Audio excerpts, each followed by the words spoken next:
Alrighty, welcome everyone. I'm Teeaboo. I am here on Tuesday, and I am here for Paripi Kongming. Episode 1 was great. We met the guy, we met the girl, we met the manager, who might be the best character that I've ever seen. And we're set. We're ready to go. We've got a genius from another time in modern day Tokyo on a passion project quest to make Eiko, who it turns out might be something like a spiritual reincarnation of his wife and love. But I don't think we're taking a romance angle here or anything like that. It just is some cool resonance and stuff.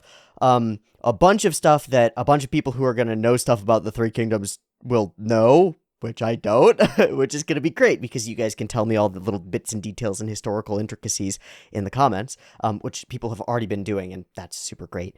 And we're ready to go. To where? And to where is the question? Well, some things are clear. Our overarching thing is Kongming and Eiko become famous and successful, right? Whatever definition that is. Within that realm, that's like a lifetime. That's like a whole life of work. So we can do everything in there. We can do romances that go bad. We have two characters. We've got like a dynamic duo that have deeply different perspectives on things and can go through their entire lifetime in this world together and experience everything that it has to offer. From failed auditions and terrible gigs to great successes and first contracts to Kongming getting job as a bartender. It all works. There's a big angled direction, but I don't know exactly where it's pointing. I know where north is, sort of. It's that way. But, like, there's a huge range of things that Eiko might want, Kongming might want, and the world might be ready and able to provide for you. Because that's one of the things about big dreams, is sometimes the world isn't amenable to your dreams and tells you to buzz off, kid. You're not going to become an astronaut. Smack, you've got a 3.1 GPA. Smack, NASA doesn't want you. Smack, right. I don't know where I made that up, but I don't have a thing about being an astronaut. So that can happen, but of course we've seen Eiko and Kongming has seen Eiko, and I think we're all pretty clear that we're on Eiko's side here, right? Anybody watching right now not on Eiko's side? Anybody watching this just being like, yeah, you know that Eiko chick, I guess she's alright, but I'd rather watch somebody else, you know? No, we're all on her side. It's the premise of the story. And we want to see her succeed, and we think that she has the talent to. Sort of what we get during that sort of slow song sequence in the apartment is, without any of the trappings, without any of the wrapping paper, Eiko's still got that something, that ability to reach out and touch hearts and souls, and that's the core part of the thing. That's what matters. And now we just need marketing and an agent. And that's where ya boy seems to be stepping in. Okay, so that's sort of the broad scale thing. The micro scale thing, I think, is pretty straightforward, and I don't think that's a bad thing at all. I want to be clear. Saikikuso no Sainon, for example, is a show where the general micro premises are always the same, basically. It's Saiki doesn't want to be found out and has the power to fix the thing, and it's always going to solve itself, but in a ridiculous way. Loop. Do that loop 1,000 times. That's Saikikuso no Sainon, and it's one of the greatest comedy short shows ever. What's our loop in Kongming? There are a couple. There's like a dramatic set of loops, which is Eiko struggles and can't achieve the thing, and then they work together, and then Eiko achieves the thing, and so we get this mutual achievement sort of thing. And that can happen in all sorts of ways, and that's great. And then on the Kongming side, Kongming's loop is something like Kongming doesn't understand how a modern aspect of the world works. Kongming rapidly comes to understand how the modern aspect of the world works and reinterprets it probably in an unpredictable way that's more effective and more interesting than we would. Example being bartending. Kongming doesn't know how to bartend. Kongming begins bartending. Kongming's bartending so good that you can't see his hands, right? Step, done. That seems like the core silly stuff. Simple, silly stuff. Kongming is fish out of watery, and then Kongming becomes a genius or a master or whatever. Master's the thing. And I think that's... Ooh. Uh-oh. We have subs arguments. Oh, no. So those things seem pretty straightforward. What is the unexpected? Where's the unexpected in the story? I don't know. all of this to say, I've been thinking about sort of the structural aspect of Kongming. I do this every time I go into a new show. I want to figure out where we're going with it, what we're trying to be, what we're trying to do here. This is a much longer running manga than it is a show. So it's a much bigger story than the little piece of story that we're going to get here in these 12 episodes. 12 or 13? 12? 12. Then we're going to get here in these 12 episodes. So it will be an ongoing thing. And as I say, truly, I think it's the kind of story beginning that doesn't need an ending. Right? Like, it doesn't need an ending. First of all, many people take years to become any kind of famous, or don't at all, or come up with different definitions of success. Kongming's gonna be here for a while. Eiko's gonna be here for a while. Their story can go on over years. Over years! That's amazing. That's really cool. So there's that. I think it's a really cool setting. I really like the premise. I've heard a lot of people express this to me as the premise is so ridiculous, and then the execution is so good that you forget how ridiculous the premise is. Multiple people in different ways, in their own words, have expressed that sort of an idea about Kongming to me. It's crazy, but you won't care because it's so good. I like the crazy. I'm into the crazy. The crazy's great for me. I'm happy with suspending my disbelief for a guy getting teleported to another world. Seems much more reasonable for them to get teleported to the same world. Why not? Kongming being here, out of time, out of place, being recognizable by the manager, I don't care. I love it. I'm into it. It facilitates the telling of the important part of the story. The important core of the story is not the material possibility of time travel, okay? If this were Steins Gate or something else that was like literally time travel related, then it making sense in some way with the mechanics there would make it be important. That doesn't matter. That's not the core of the story. The core of the story is across boundaries of expectation and culture, people can connect, in part through music, and largely simply through their will. That's like the core of it, is these two people who are super different from each other connect over talents, use each other's talents, right? Like, Kongming's got this set of talents, and Eiko has this set of talents, and they click. And together, they're powerful, and that's a lesson about humans, because you're different from everybody. And so you can click with them, and when you do, you are inherently better. It's inherently better to be more, usually, except on programming projects. That's the Tao of... A manager went to the master programmer and showed him the requirements document for a new application. The manager asked the master, "How long will it take to design this system if I assign 5 programmers to it?" "It will take 1 year," said the master promptly. "But we need this system immediately, or even sooner. How long will it take if I assign 10 programmers to it?" The master programmer frowned. "In that case, it will take 2 years." "And what if I assign 100 programmers to it?" The master programmer shrugged. "Then the design will never be completed." So, yeah, I think it's always good to have more people, more eyes, more brains on a problem, except in programming. Except in programming, you always double the number, the amount of time that a thing takes. But in this case, the lesson stands, and it holds. You've got so many dynamics in play. You've got this cultural difference, China, Japan. You've got this time period difference, ancient, modern. You've got gender difference, male, female. You've got age difference. Kongming has lived a full life up till his old age, and Eiko is young. You've got all these dynamics that make the two characters diametrically opposed, right? And then, in terms of talent, Kongming is dramatically talented in a lot of ways, but doesn't want to make a name for himself or stand out too much yet. Eiko wants to stand out, but doesn't really have the marketing or the self-selling skills, but has the talent to do so. Together, they click. It's a match made in heaven. It's peanut butter and chocolate. Fucking yeah. Yeah. This kind of shit. Not just the animation and the voice acting and the flow of things, the direction and the composition and the way that we move from shot to shot and the scenes and all that stuff. All that stuff is great. But I love experiencing new shows because every time I do, I get to experience the foundations of a worldview of an author or group of authors. If it's like an anime original or a collaborative thing, group of authors. I get to experience a foundation of a worldview. All of the bits and pieces and speculate about how they're going to move together. It's like being introduced to a whole new world, truly.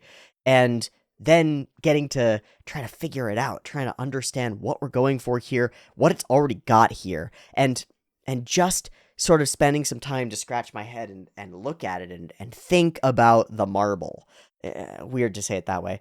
You see a great statue carved out of marble.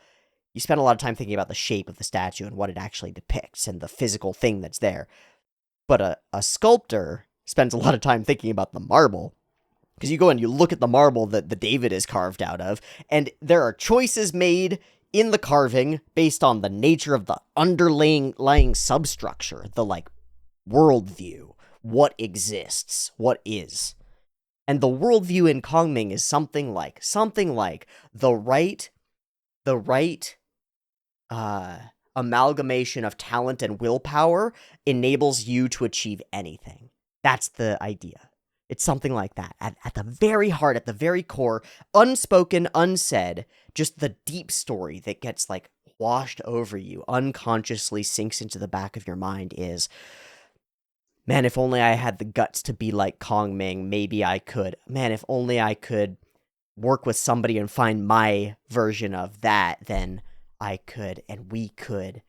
There's this idea in the background of the show that is, humans have power. Humans can achieve things. And I really, really, really like that. I like that a lot.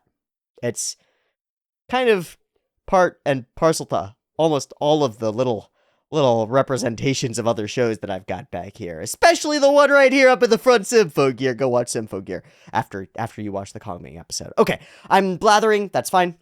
This is the normal thing that I do and I want to do at the beginning of episodes. I like to talk and get out whatever thoughts I've got so that we go in sort of fresh and sort of empty, head empty, only thoughts are Kongming, and then we get to experience the episode, and whatever I ended up talking about in the beginning sometimes, often, weirdly, ends up coming to bear. So we'll see if that happens.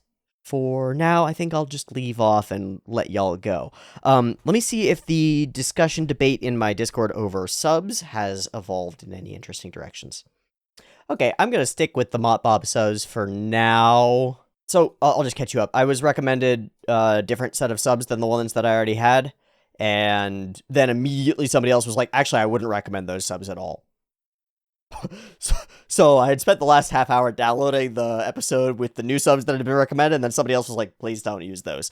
I'm going to stick with the ones that I had from last time. They're the OK subs version, which I think are using the Mott Bob script. They seem fine. I think they're fine. They were fine last episode. They'll be fine this episode. The music parts were fine. I think the music parts will be fine as well. Not worried about it. We're going to watch Kongming episode 2.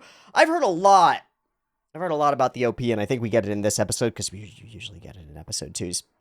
I'm excited. I don't know what to expect. Actually, I do know what to expect. I've been spoiled on it because of the gif of this dance, right? This is what we're dealing with. I don't know what the rest of the OP is going to be. I haven't heard it at all, but I do know that dance exists. Maybe that's the ED. Yeah, I don't know. You can see, I don't know. When this video goes live on YouTube, the next episode will be going live on or actually probably I'll be recording the next episode on which will be uploaded to Patreon at that exact point. So if you need more Kongming, like the next one, go get it. It's on the Patreon, linked in the description. It costs $1. Check it out. And 2 versions of Paripi Koumei episode 2 using the OK subs versions. Picture-in-picture version with the video up there, link to the description down there. Timer-based version up on YouTube. Beep timer to count you down. Patreon. Like, comment, subscribe. Let's go!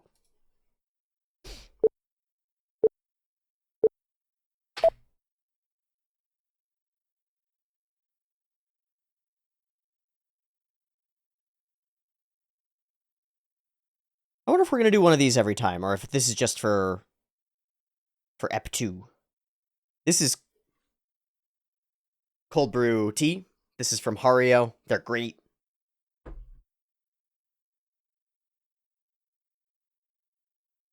Oh, that transition was great. This is hell!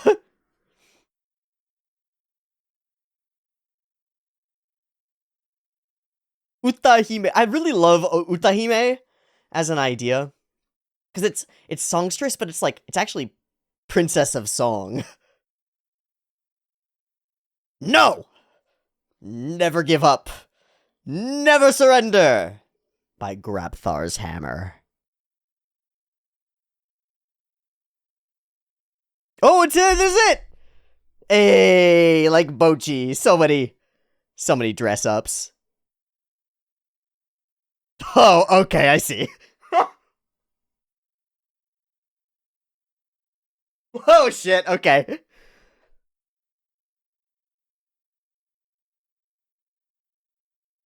Immediate giant. Oh, there it is. Yeah. Immediate giant smile. Oh, that's great.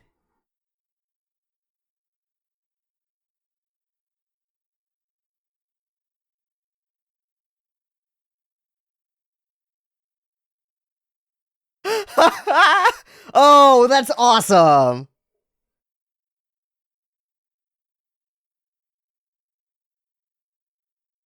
Oh, I'm in love. There's something about characters dancing while smiling, or people dancing while smiling. It's just always so inviting. Oh, this is great. The 3D objects in the sky. It so blends the modern and the. This is the best music video. He's gonna DJ? Ah, that makes sense. Oh wow. Okay. Bad guys? Bad guys. Some aspects of it remind me of like some really crappy music videos that I've seen, like Flyers by Bradio. Pick up artist. Cute and the hyper. I love English.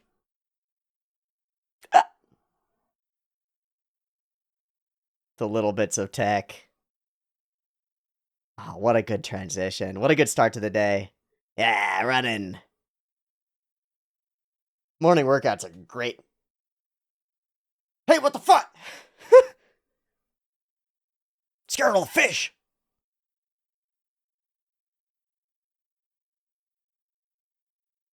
Now you've got a general, dude.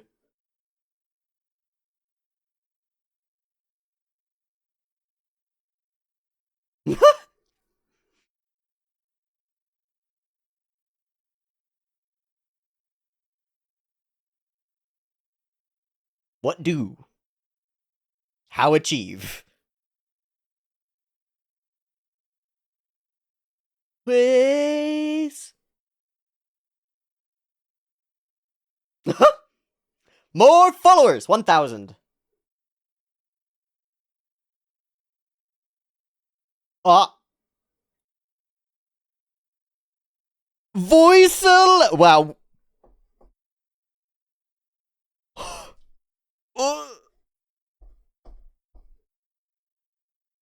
Neither of these are the Budokan, which I really expected. Rough. Sorry, Bochi. Sorry, Bochi, not gonna happen. Ah! They've got her, just the designs and facial structures that they choose for her are very cute. Mm. Oh, here we go.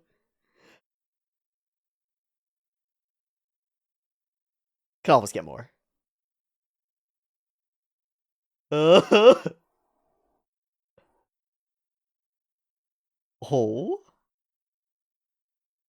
Oh. Sound power. Ah, the competition. And also what everybody else is doing. Yeah. Yeah, and get meet people. Ooh, you sound exactly like you would.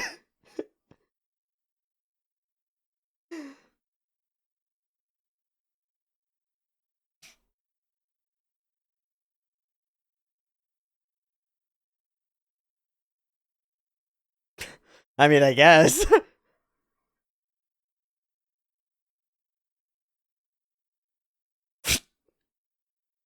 Oh.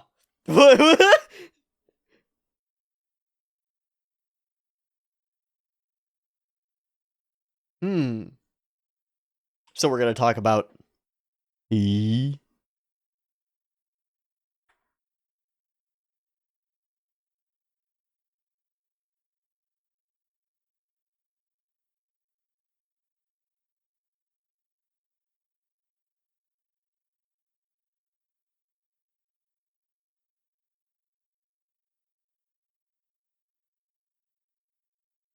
Sorry.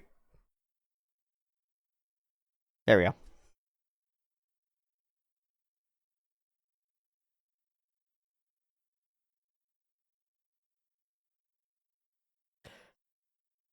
Okay. Let's scope out the terrain then. It's already got an idea of the human mind.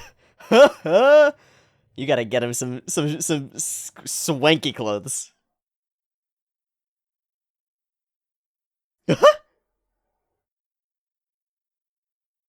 Ah.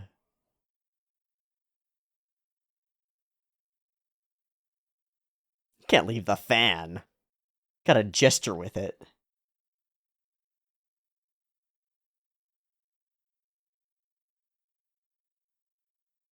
Hmm.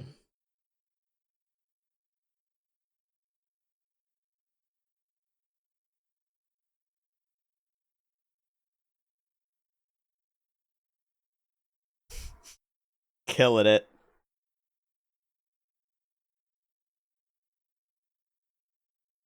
All right. And strategy.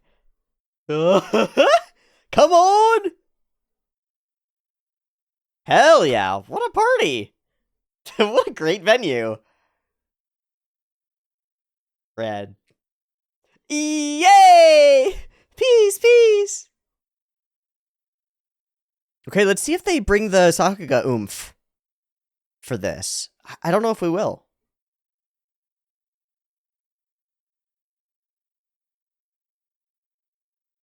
Mia!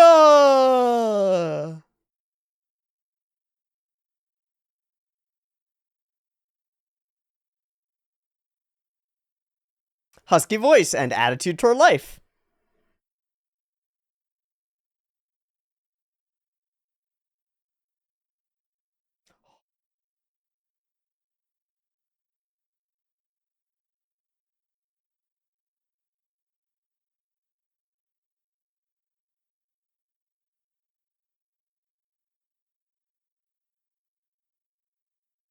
Learning from last time. From last song. Just like within each song. Ah! Ah! Ooh!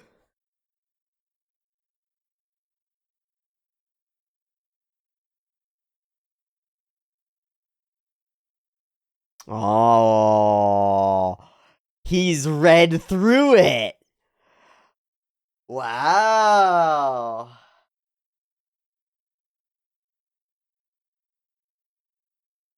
It's business and it's she wants to build it back up her own way. And then they do bring it in. Okay, that's great. So they actually pulled back on the animation style as well to slow it down? That's cool. Okay, that's cool.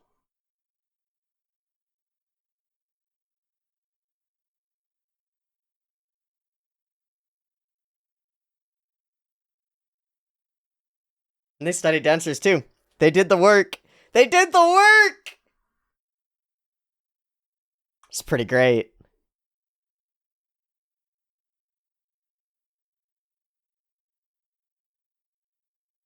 Everybody's different, man. People have different desires and goals and yeah, talents, styles. Oh, huh. Yeah, who needs fan? Who needs a fan when you got glowing sticks? Let's go, dude. Dance it out. Aw.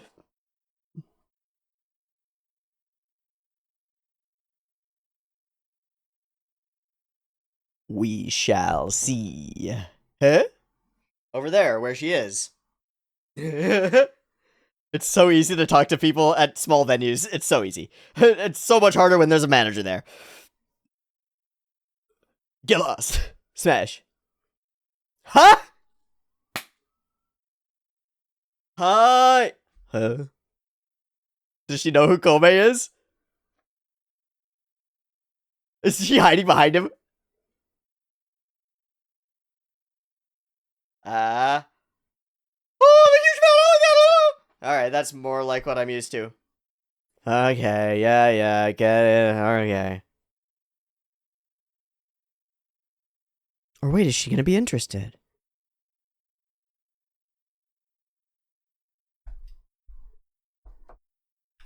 Oof.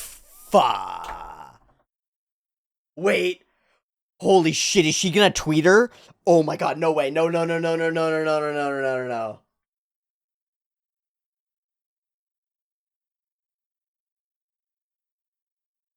She gonna hire her to... Oh, you're hired to open. Let's go. Just by talking.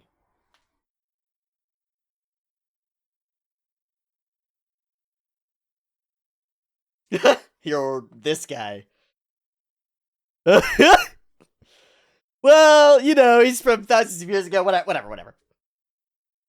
Okay, did we just get a good thing, or did we just get fucked?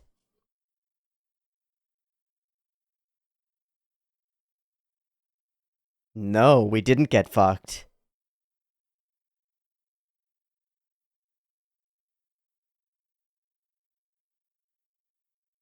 What's wrong? Oh, that's brutal, dude.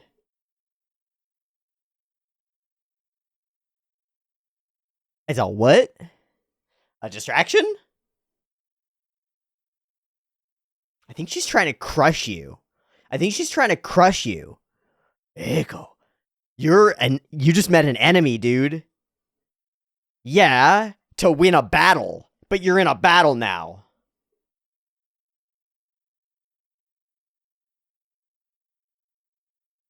Do issue that command. Yes, I would like to be successful at this concert. Okay. Very well. I have been ordered. Heaven's time and man. The human heart.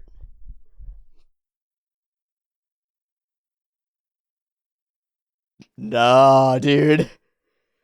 Nah, dude. Wow. Shorts. Ah. Nerves.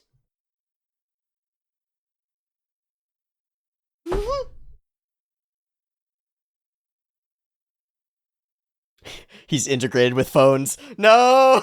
He's too powerful! Okay. Okay, that's cool. It's just being right opposite each other is bad. Yeah. They're all gonna be drawn to Eiko, or to Mia, unless... Why is she trying to crush her like this? That is what she's trying to do. But there might be enough people. Also, there are people who... Oh, it means that nobody will draw away from hers. That makes sense. Yeah, because she doesn't know what the fuck she's up against. I love it. Ah, she'll never get it. Oh, Mia's like pushing it. Wow, she fully forgot.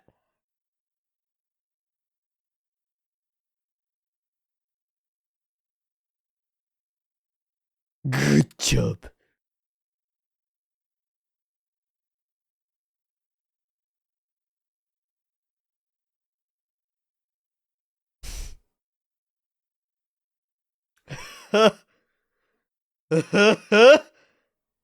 You implying that I'm not talented enough? Wow. Wow. Okay. You're not putting in the work, girl. Is he gonna freaking Ocean's 11 this?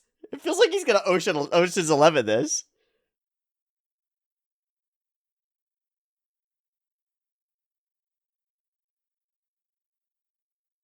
Something with the person he's got a connection with. Something to like mess up the lights, or I don't know if Koumei is that devious. Yo boy. Dude, believe. Dude, believe.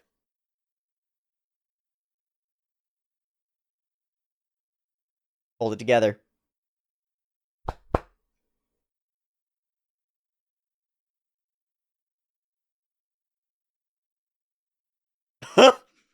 Volumes hot. Oh, hello, manager-san.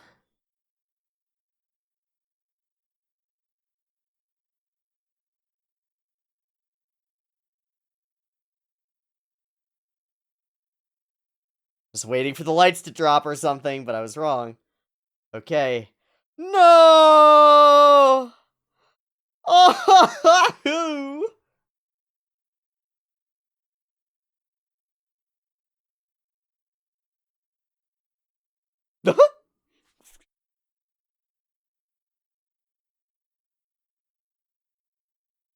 It's a start.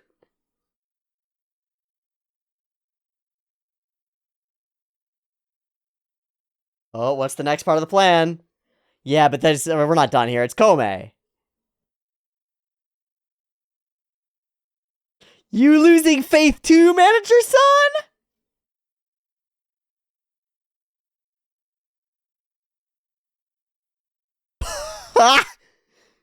did he did he switch the doors?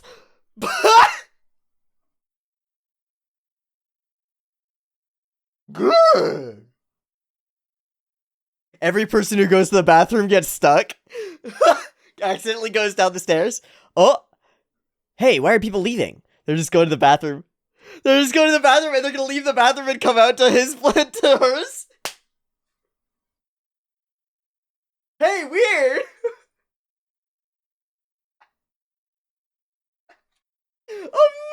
Amazing. What? Haha. He's just diverted them. He's redirected. Whoa. Aww. Oh, wow. Oh, that's great. That was an extraordinary effect.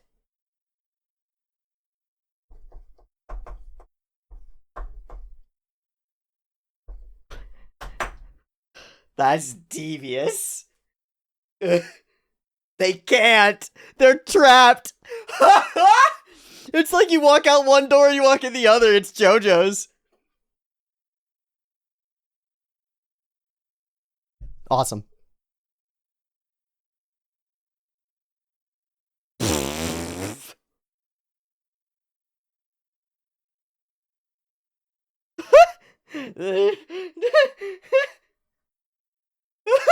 Okay. He's just looking at him like, I thought you were an idiot. Oh.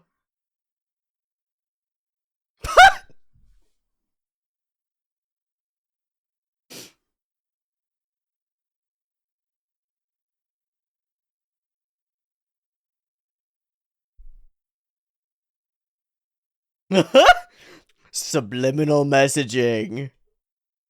You should know. The stone something. Yeah.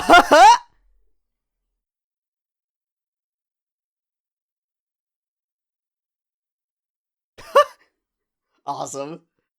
Hit me, comments.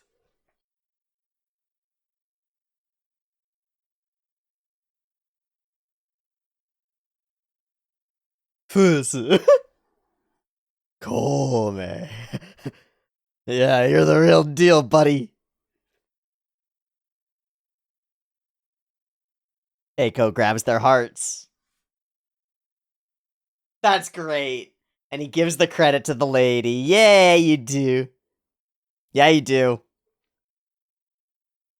So can we cut up to a pissed off Mia? What's going on upstairs? That's exactly what I wanted. Man, they're nailing the beats, man.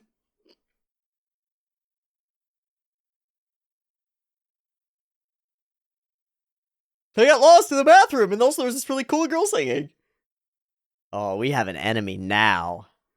She's gonna be so happy she's got more followers.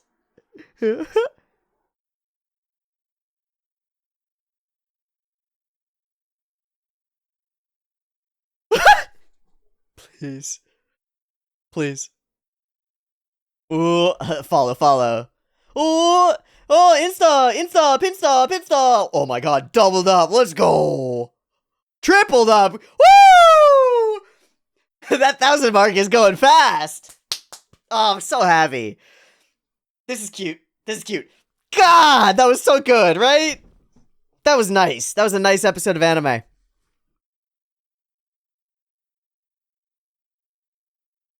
Nice episode of anime, man. Complaints zero.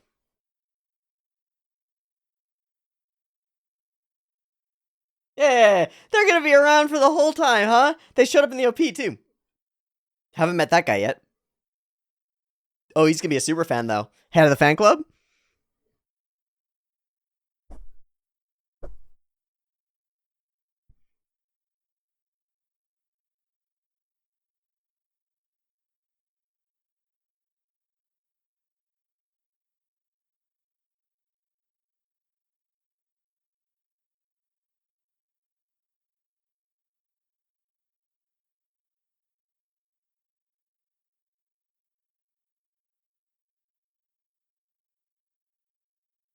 This is very cute.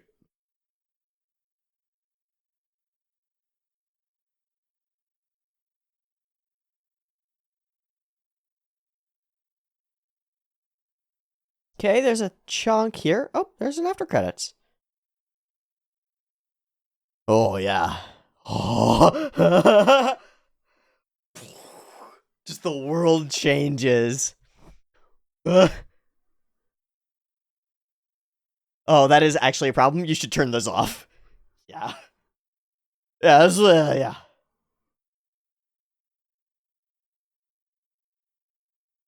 Who? Oh, the world is much bigger now. And much smaller. No, you're amazing. Come on. Aww. Frita once!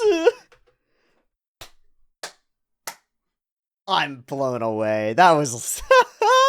that was so lovely. What a great setup. Great characterization. The music elements are excellent. The outplay, I already know your lines, know what you're going to do, have a plan in place thing is perfect. There's something about characters who are smarter than you executing their plan and then explaining it to you that's just compelling. It works in Ocean's 11. It works in Death Note. It works in Code Geass, and that's Kongming, right? Okay, he's not a Code Geass character. He's not Lelouch v. Britannia, but he kind of is, right? He's the super genius mega genius who's capable of accomplishing any impossible task. And you watch it happen, you're like, what the fuck happened? And then you get the explanation for it. And that, as a flow through the story, is exceptional. It's lovely. And then we back it up with damn good execution on all of the music bits and all of the impact sequences and moments of high emotion, especially the tension where we break the tension when Kongming is explaining something, or we have the moment where he goes like all glassy-eyed and is like, I'm going to destroy her. Not actually what he says, but you know what I mean. All those elements land so perfectly. They're right walking the line in a really impressive way, I think, between shows that verge into comedy and feel like they break their own form by doing so. This show doesn't break its own form. It manages to be amorphous enough, mutable enough, goopy enough, liquid enough to shift between those sort of chibi comedy moments and the more like full impactful on-stage singing moments and highly intense, like two characters looking at each other across a go board and talking about something really intense sort of moments. All of those things can be switched through fluidly. And that's really impressive because a lot of shows feel very jarring when they do that snapping back and forth and back and forth. And I think it's really cool. My favorite scene in this episode, and the one that I have to go and look at again, is this spin around Eiko once things are kicking off. So in the first episode, we demonstrated really our ability to do this. That is to make a moment land. We did it with the first moment where Eiko gets up and begins singing, and she does the little bounce, bounce, bounce, bounce into it, right? That setup, setup, setup, setup, build up, build up, build up, build up, payoff. And then we pay off with a big sweeping camera shot, really dynamic, and we sweep out to Koumei, and Koumei's face gives us the emotional grounding on the frame. So we get Eiko eyes pull out movement, which attracts us, and then bam, move into Koumei awash with the water, and he's doing the thing and thinking about her, and we experience that with him because the execution is right on. Now we get it with the manager. He comes back after thinking that nothing is going to work, confused about what's going on.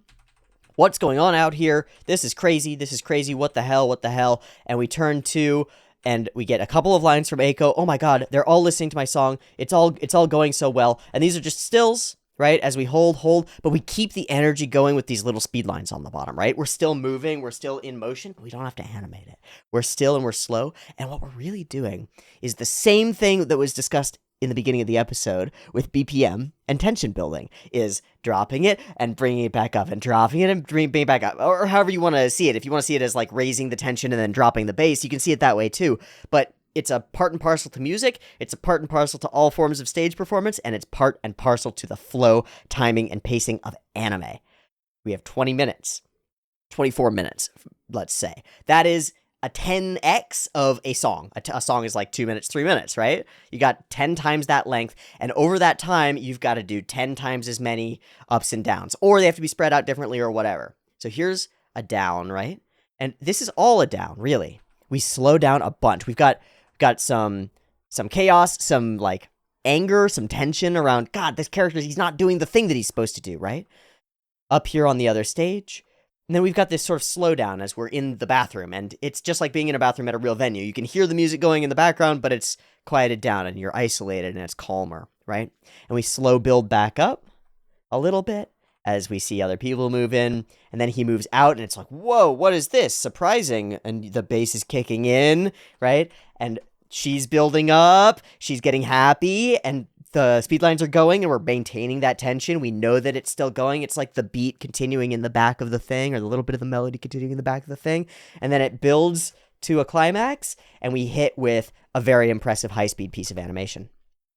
And to be clear, I don't actually think that the animation portion of this portion is the most impressive thing about it. It's very good. There's a rotational shot with movement. So not only is it rotating around the character, but the character is actively moving while it's rotating. Much harder to do this, right? Regarding my camera, much harder to do this than it is to do this.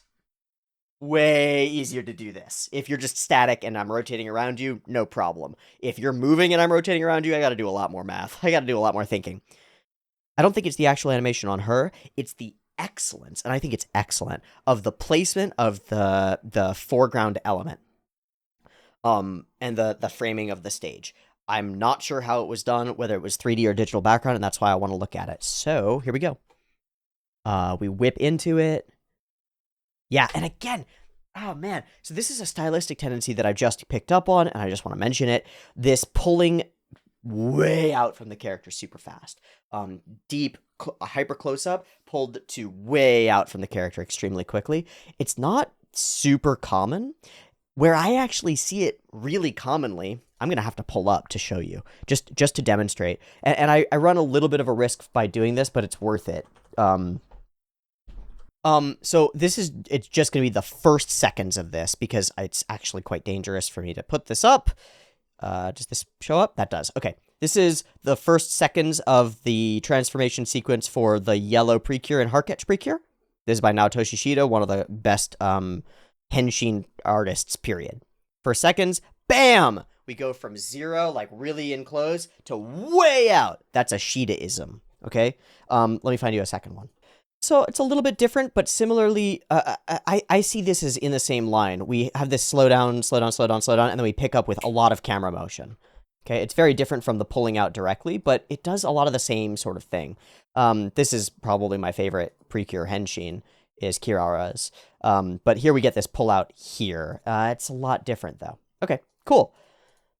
But do you feel what I mean? These snaps of big camera movement feel like henshin-y to me. They feel like we jump to a different experiential state.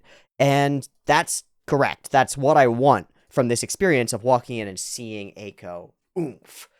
Like seeing her really take off. I think it's really good. Okay, oh my god, I'm so happy. Oh my god, I'm so happy. Yep. Oh wow. I'm wrong. I think the animation on her might be excellent, actually.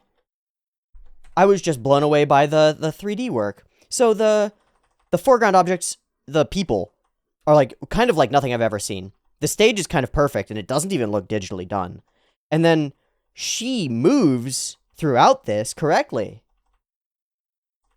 There are little snaps, little like hidden cuts and stuff. But otherwise, it's like, yeah, there was one right there. So as we transition from like bam, from here close in, and then she's bam, boom, bam. But it doesn't matter in the animation moment. And then we cover her for a lot of the points where she turns mostly with foreground objects, but it's not trying too hard. And there's a bounce to her, like her legs and hips and self that's on beat, right? And you can just tell, right? You can tell whether a person's on beat or not, even though we're missing frames in between. Bam, boom, bam, bam, bam, bam. I believe that she's wow, that's incredible. With the lights in the background, it's like the equivalent of the Matrix shot with all the rotary cameras. You just can't get a shot like this. And so to establish it in animation is awesome. The monitors, the speakers are definitely CG. So that gives us a grounding. They've established the stage as a CG object, and then they're spinning everything around that. I'll bet a lot of the humanoids are like CG models. I've noticed that there are 3D models for walking people in streets and stuff like that, and they look good. That is, they don't look janky or jarring to me, and they're far back enough in the background almost always that they never impact my feeling of the thing. I can't tell with these guys. They look all like distinct individual characters, and then they've been smeared on top of that to make them fit with the flow. No idea how they did this. This shot is genuinely stunning. Yeah, let me pull out. These are all CG. Yeah, those are all CG people doing the same motions or similar motions. Still, the variety of them is huge. An immense variety of models and a wide variety of like hand motions too. Really, really, really cool. So then Kongming explains this whole thing, and Mia gets really pissed, and that's just fucking great. That's just fucking great. But that shot stands out immensely, and part of what stands out about it is the execution of the build-up to it. And we have to talk about that in context of the sequence where we actually talk about it here with Kongming, and where he learns this. Mia's whole dance and performance sequence in this first scene is good. It's cool, but it's not like oomphy. It lacks something distinctly. And what it lacks is that kind of add-on care in production. It doesn't have that sort of camera fidelity and perfection to it. It doesn't have that oomph in the music or the sound design either. It's not all there yet. And then once she in show brings it all together and brings her flow up, and we get that moment where you're the one who told me I could perform it as however I wanted. Suddenly it's there. The camera's moving a little bit. The crowd is engaged, and there's this crowd noise going. The lights blare on, and the animation kicks up as well. So all of these aspects subconsciously to you, the audience member watching the thing, make you feel like exactly what they're describing in the scene, which is that feeling of everything building up and rising as the performer decides to make it happen. But that's not just conveyed to the audience in the thing, it's conveyed to you, and that's 2 layers more difficult. And that's really cool. It's really cool. I'm deeply impressed by how well they've conveyed the nature of performance. So often in performance-based shows, the best that we get is something along the lines of, well, in the beginning of the show, you could tell that the characters weren't that confident with their instruments, and by the end of the show, they were a bit more confident. Almost never do you get the kind of thing where you've got characters like intentionally manipulating the audience's expectations, and that being effectively conveyed through the screen beyond the audience to you, the audience. That's cool. That's cool. And it demonstrates a layer of comprehension of how to manipulate the viewer, you, which is what a director's job is, to be clear. If you're a filmmaker or a director, your job is to manipulate the emotions of your audience. It's your job. If you can do it, you can make a film about anything. If you can't do it, your films will be garbage and nobody will watch them. If you can manipulate their emotions, if you can make them feel scared during the scary scenes and elated when things go well and sad when the dog dies, then you win. Then you win. You're a filmmaker now. You're a conveyor. You can take emotions and force them into people's brains. The ability to do that is the job. The ability to do that, like to put yourself in the perspective of someone else who's doing that in your story and have that still conveyed to the audience, is 2 layers more difficult. It's 2 layers more difficult. It's the empathizing and the comprehension and then pushing it through. It's really cool. It's really cool. And we get to experience it through Kongming actually explaining it to us, because we might not otherwise get it, even if we feel it. Even if we feel it, you cannot help but watch that scene and feel it get pumped up. But Kongming coming in and explaining it makes you feel like you can go, aha, yes, indeed, that does explain and now you've learned something, and now you feel smart. And you feel like Kongming, which makes you feel smart, which is part of the reason why edgy boys watch Lelouch v. Britannia or Light Yagami and are like, wow, he's so cool, because it makes you feel smart. It's great. But is there something wrong with her, or does her voice simply not have an effect on me? Because Eiko still makes my heart doki doki the way that she doesn't. And that's super cool and super cute and true. And it might not be anything against Mia or anything about Eiko. Different people have different skill sets and different talents, and others are differently attuned to them and will differently enjoy them. If there is a core if here, and it's something that we get later in the episode, if you are willing to have the fucking guts to have taste, just have the guts to have taste. Because most people don't have the courage to have taste. Most people do what we see all the people doing at the end of this. Where's the biggest crowd? I'll go there and I'll say, this was fun. I really like this singer. When all you're doing is following the crowd. If you can't go to a show and go, this sucks, walk out, you don't have taste. If you're just going to follow a crowd and, wait for Spotify to recommend you the most popular albums trending in your area, you don't have taste. Taste is the discerning quality that Kongming expresses here. Yes, I can experience Mia's voice and work. I can see that it's her huskiness and her attitude and all these things. They don't really do it for me. I prefer Eiko. Doesn't mean that Mia's wrong. Just means that my puzzle pieces don't fit with her puzzle pieces as well. And that can be true about any kind of artist and any kind of art and any kind of creation. There are people who go absolutely bonkers, apeshit for shows that I cannot stand. Same with music. You know people who listen to music that you find awful. People are different, and that's not only okay, but good and true. And important to realize as a performer or creator, you cannot and should not try to impress or please everyone. You can find the people who will be interested in you. Make them happy and keep doing it. I found them. They're on my Patreon. You can check it out. It's in the description. I want to see him with more glow sticks. I feel like him replacing the fan with glow sticks would be great. Would be really great. They've managed to do something I think really impressive with these sort of semi-fisheyed shots of concert venues. They make you feel like you're in the venue a little bit. They make the scale of it feel right and the crowd of it feel right. It feels really good to me. I've seen a lot of sweeping shots of like CG crowds at an idol concert venues. Some great, some not great, some in Sympho gear. And these are really good, especially for like moderate size small venue style feeling, dance floor lights stage screens sort of feeling. These are really good and they feel really quite right. I've been to a couple of shows in the last couple of months. I went to a show 2 weekends ago, I think, in LA, that was really lovely. It was great. I spent a lot of the time talking to musicians, actually, which is why I mentioned later on that it's not that hard to go and talk to the musicians if you want to. It depends on the show, 100%. Depends on the show, depends on the type of venue.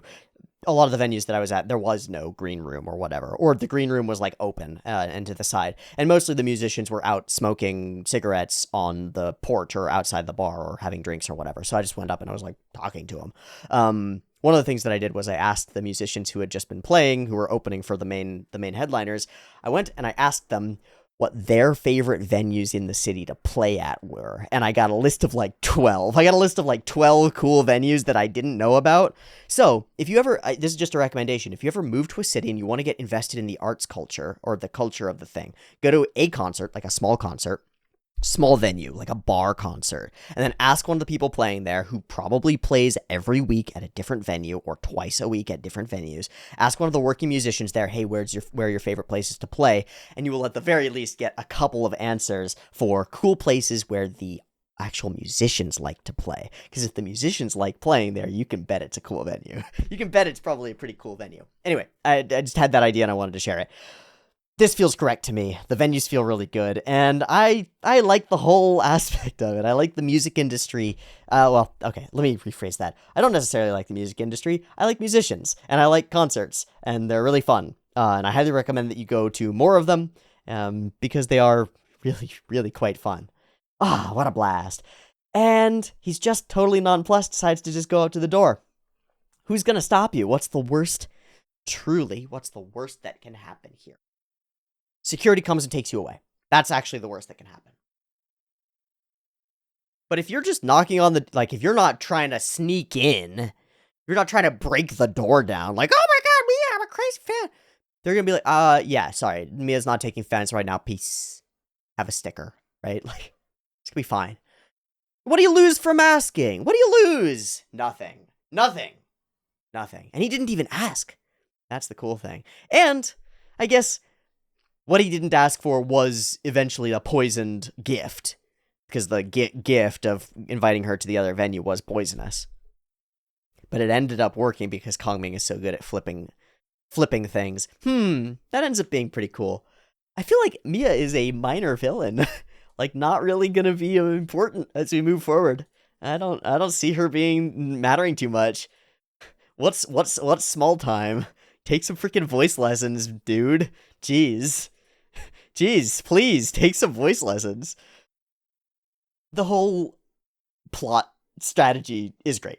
That's all I have to say about it. Literally all I have to say about it. It's great. Done. And we're done. And there's an OP. Hey, look, I don't think I need to say things that you already know about this OP, but I'm going to go ahead and say a few things that you already know already. Kongming with different faces, baller. Or the same face in different vibes, different time periods, baller. Just excellent. Fusu Feng Shui, awesome. The animated version of the title is gorgeous. I had to see, I went and I saw grabbed the logo to put it in the thumbnail for the first episode. God, the animated version is gorgeous. That's so much cool patterning. I really, really like it. I really, really like the animated title and the dance. So the dance is just obviously spectacular. The edge lighting all throughout all the characters is really lovely. The smoothness is gorgeous. The after effects and the sparkly things are really fun. The actual dance moves are really, really cool. I imagine they had to have rotoed these off of at least one person and then matched everybody else to it. I would imagine you want to get somebody with a relatively similar body type to Eiko who can dance for real. They obviously already are modeling off of real dancers for some of the Mia dance sequences and maybe the Eiko dancing on stage sequences. Whether they're rotoed or not, they're using reference work. They're using some sort of references, whether it's video or live models. They're using some sort of reference work.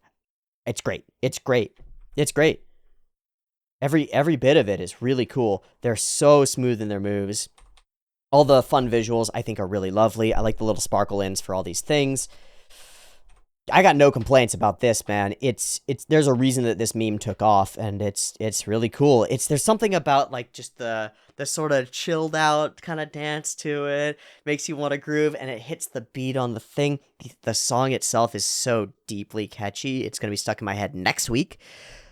Oh man, and then we soar through a bunch of sequences and scenes that are all evocative of like success and cities and big city life. This is like 1960s, right? Like success and big city life. Characters riding around. God, it's really cool. It's really cool. And then this is almost JoJo's-y, and she's got her little dance going. And we get all these cultural symbols, Stars of David and yin yangs and all these things. It's like all these warped mixed cultures together, which is pretty cool. At least I think that's what it is. Unless that star is also a Chinese symbol. It probably is, because China's huge and has been around for thousands of years. It's not hard to figure out that two triangles together make a cool star. I don't know. So I guess I shouldn't assume that it is actually an intended Star of David. We have not met one primary character, who's this guy on the left with the shirt with the yellow. Girl on the far right, I think is... No, actually, I don't know who that is. So we'll have to meet her too, and we'll have to meet guy on the left as well. So still some cast members that we don't know, and that seems great to me. That shot is really lovely. Boom, boom. And then all the characters around with all the lighting through, all the digital stuff, all the characters moving. Oh, it's a really fun OP. It's a really fun OP, and then we hinted a bunch of stuff at the end as well, with like this squad of 3 super digital babes. Like, am I being attacked by the Lunarians? I feel like I'm being attacked by the Lunarians. Or maybe Sailor Moon got really kinky. Yeah, maybe Sailor Moon got really kinky. They do feel like they're a fetish outfit. Awesome. And then they are managed by this guy, who is going to be an enemy for Kongming in some way. I feel like he's going to be a Moriarty to Holmes, right? Something like that? Oh, and is he reincarnated too? That's the question. No, I don't think so. But Azalea back there is our big name enemy. Friend of me. Goddamn. Kongming's good. What do you know? It's a fun show about fun things and humans doing good and trying really hard and succeeding and outwitting bad people who are mean, and you want to see them fail, and then they do. Yeah. Yeah. Cool. Good show. +1. All right, episode 2 was great. Catch episode 3 on the Patreon. It's in the description. I'll see you next week for more, or right now. See you there. Peace.